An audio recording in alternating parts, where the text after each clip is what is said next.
তো প্রিডায়াবেটিসের যে সমস্ত উপসর্গ আমরা দেখি সেগুলি হলো যে সুগার লেভেল সামান্য বেশি থাকে, কিন্তু উপসর্গের ভেতরে সবচেয়ে বেশি কমন হলো যে সকালবেলা উঠে আপনার ক্লান্তি বা টায়ার্ডনেস, উইকনেস, এনার্জি না পাওয়া। এর বাইরে অনেক বেশি পরিমাণে ইনফেকশনের সম্ভাবনা হয়ে থাকে, সর্দি কাশি লেগে থাকে, আর ক্ষুধার পরিমাণ বেড়ে যায়, শরীরের ওজন বেড়ে যায়, তৃষ্ণার পরিমাণও বেড়ে যায়। বয়সকালে যে স্মৃতিশক্তি নষ্ট হয় এবং শ্রবণ শক্তি নষ্ট হয়, এইটার সাথে কিন্তু ডায়াবেটিসের খুব ঘনিষ্ঠ যোগাযোগ আছে। আমরা সাধারণত একটা হিয়ারিং এইড লাগাই, সেটাকে সমাধান করার চেষ্টা করি। তো অনেক ক্ষেত্রে ডায়াবেটিসটা একটু উজ্জ্ব থেকে যায় বা অগ্রাহ্য করা হয় ডায়াবেটিসের চিকিৎসাটাকে। কিন্তু ডায়াবেটিস যদি আপনার A1C 3 মাসের গড় যদি 8-এর কাছাকাছি থাকে, তাহলে স্টেন্ট গুলিও কিন্তু অনেক দ্রুত গতিতে সংকুচিত হয়ে যায় এবং চর্বি জমে যায়।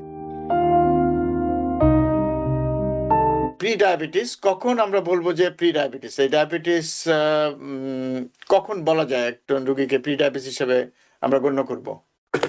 আজকের টপিক যেটা আমরা ডিসকাস করতে চেয়েছিলাম সেটা হলো প্রি ডায়াবেটিস এবং ডায়াবেটিস, এই দুইটা রোগ আমাদের ভিতরে ব্যাপকভাবে দেখা যায়।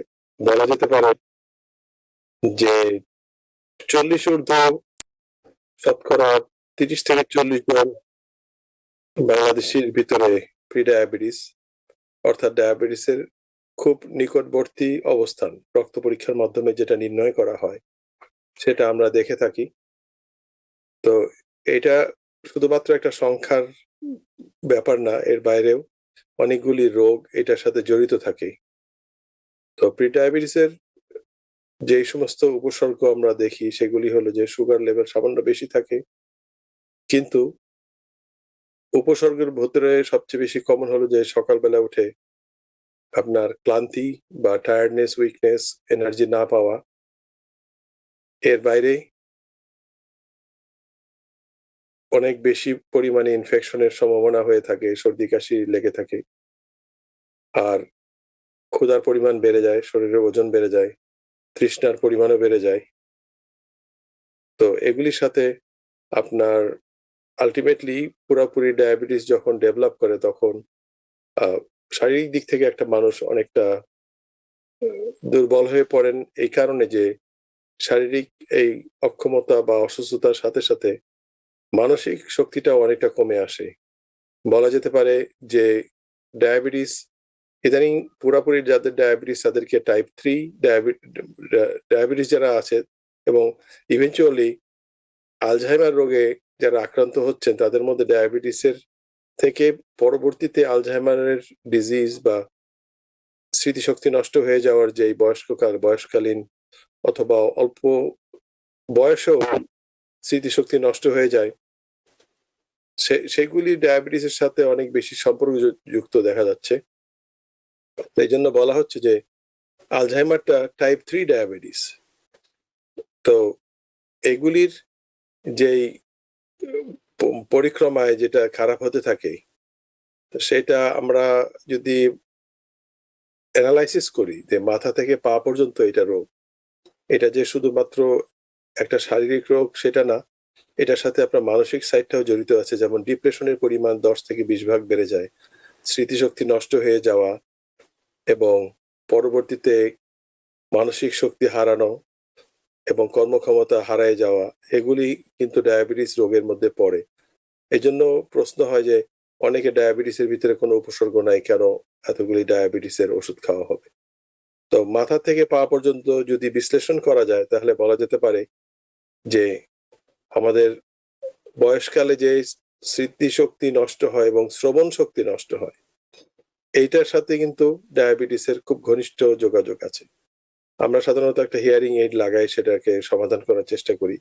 তো অনেক ক্ষেত্রে ডায়াবেটিসটা একটু উজ্জ্ব থেকে যায় বা অগ্রাহ্য করা হয় ডায়াবেটিসের চিকিৎসাটাকে। তো এই জন্য শুধুমাত্র ইএনটি ডাক্তার দেখাবার সাথেই মানে এই সমস্যার সমাধান না, দেখতে হবে যে আমাদের ডায়াবেটিসের A1C লেভেল কত থাকে। সাধারণত 8-এর কাছাকাছি থাকলে আপনার স্মৃতিশক্তি নষ্ট হয়ে যায়, অনেক দ্রুত গতিতে। এটা এক ধরনের পেরিফেরাল নিউরোপ্যাথি বা পায়ের হাতের যেই সেন্সেশন যেগুলি নষ্ট হয় আপনার নিউরোপ্যাথির কারণে, সেটারই একটা ধরন, যেটা আপনার স্মৃতিশক্তি এবং শ্রবণ শক্তি দুইটাকেই দুর্বল করে দেয়। এরপরে আছে চোখের সমস্যা ডায়াবেটিসের কারণে, যে আমরা চোখের মধ্যে ছানি পড়াটা অনেক বেশি দেখতে পাই। কিন্তু চোখের যে লেন্সের পিছনে যেই রেটিনা নামে যেই জিনিসটা রয়েছে, যেখানে আমরা আসলেই লাইটটাকে প্রসেসিং করে থাকি, যেটার সাথে মগজের কানেকশন আছে অপটিক নার্ভের মাধ্যমে, সেই রেটিনোপ্যাথি নামেও একটা রোগ, যেটা সর্বোচ্চ লেভেলে চলে গেলে তখন আমাদের লেজার থেরাপির মাধ্যমে এখানে জায়গায় জায়গায় পুড়িয়ে সেটার চিকিৎসা করানো হয় লেজার রশ্মির মাধ্যমে। কিন্তু তার আগের পর্যায়ে চোখের ভিতরেই কিছু কিছু রক্তপাত হয়। তো এগুলি ডায়াবেটিসের A1Cর সাথে খুব গুরুতরভাবে যোগাযোগ রয়েছে। জি। এরপরে যদি আপনি আরেকটু নিচের দিকে নামেন, তাহলে দেখা হুম। যাবে মুখের ক্যাভিটির ভিতরে বিভিন্ন রকম ইনফেকশন হয়, দাঁতের ইনফেকশন, মাড়ির গোড়ার ইনফেকশন। এগুলি ডেন্টিস্টরা অনেক সময় চিকিৎসা করে এবং আমরা মনে করে থাকি যে ডেন্টিস্ট এই সমাধানটা দিবে, কিন্তু সেক্ষেত্রে ডায়াবেটিসটা আবারও অগ্রাহ্য হয়ে যেতে পারে। এই জন্য ডায়াবেটিস কন্ট্রোলটা বেশি মানে প্রয়োজনীয় দাঁতের চিকিৎসার সাথে সাথে। জি। তারপর যদি আরেকটু নিচের দিকে যান, আপনি গলার ভিতরে যে বৃহৎ রক্তনালী রয়েছে, যেটা হৃৎপিণ্ডের সাথে মগজের কানেকশন করে, ক্যারোটিড আর্টারি গুলি, এগুলি আমাদের শতকরা 80-90 ভাগ আমার অফিস প্র্যাকটিসের ভিতরে মানুষের 15 থেকে 40-50 ভাগ ব্লক থেকে যায় দুই পাশেই, ডানে বাঁয়ে। তা এদেশে যদিও এটার ব্যাপারে স্টেন্ট লাগাবার ব্যবস্থা আছে যখন এটা 80% উপরে যায় বা 70% উপরে যায়, কিন্তু তার আগ পর্যন্ত এই যে রক্ত সরবরাহ কমে গেল, এর ফলে আমাদের স্ট্রোক রোগে আক্রান্ত হওয়ার সম্ভাবনাটা অনেক গুণ বেশি হয়ে থাকে। তো তারপরে আমাদের আসে হৃদরোগের কথা। সেখানে হৃদরোগের যত হৃৎপিণ্ডের রক্তনালী সেগুলি সংকুচিত হতে শুরু করে যখন ডায়াবেটিস আমাদের কন্ট্রোলের বাইরে থাকে, এবং সেক্ষেত্রে যখন স্টেন্টের মাধ্যমে চিকিৎসা হয় এবং পরবর্তীতে স্টেন্ট লাগাবার পরে আমরা অনেক সময় একটা আশ্বস্ত হই যে এরপরে আমাদের আর চিকিৎসার প্রয়োজন নাই, নতুন স্টেন্ট লাগানো হয়েছে। কিন্তু ডায়াবেটিস যদি আপনার A1C 3 মাসের গড় যদি 8-এর কাছাকাছি থাকে, তাহলে স্টেন্ট গুলিও কিন্তু অনেক দ্রুত গতিতে সংকুচিত হয়ে যায় এবং চর্বি জমে যায়। এবং আরো পরবর্তীতে বাইপাস সার্জারি নামে বুক কেটে যে চিকিৎসা করা হয় রক্তনালী নতুন সংযোজনের মাধ্যমে, সেটা করার পরেও কিন্তু আমরা অনেক সময় আশ্বস্ত হই যে না, বাইপাস সার্জারি হয়েছে, অলমোস্ট নতুন হার্ট লাগানো হয়েছে। এবং মানুষ অনেক সময় অন্যান্য যে ডায়াবেটিসের যে চিকিৎসাটা সেটার করার ব্যাপারে অতটা আগ্রহী থাকে না। কিন্তু যাদের ডায়াবেটিস আবারও কন্ট্রোলের বাইরে অর্থাৎ 8-এর চলে যায়, তখন তাদেরও বাইপাসের যেই নতুন গ্রাফট পা কেটে লাগানো হলো বা হাতের রক কেটে লাগানো হলো, সেগুলো আবার বন্ধ হওয়া শুরু করে দেয় দ্রুততম গতিতে। যেখানে একটা বাইপাস সার্জারি বা একটা স্টেন্ট 30 বছর পর্যন্ত টিকে থাকার কথা, সেখানে 3 বছর থেকে 10 বছরের ভিতরে আবার গ্রাফট নষ্ট হয়ে যাচ্ছে, যার ফলে হার্টের পাম্পিং ক্ষমতা, যেটাকে ইজেকশন ফ্র্যাকশন বলে একটা টেকনিক্যাল শব্দ, যেটা 60 থাকে সেটা তখন কমে আসে, 30-40-এর দিকে আসে। তখন মানুষকে অনেকগুলি ওষুধ খেয়ে জীবন বাঁচাবার চেষ্টা করতে হয়।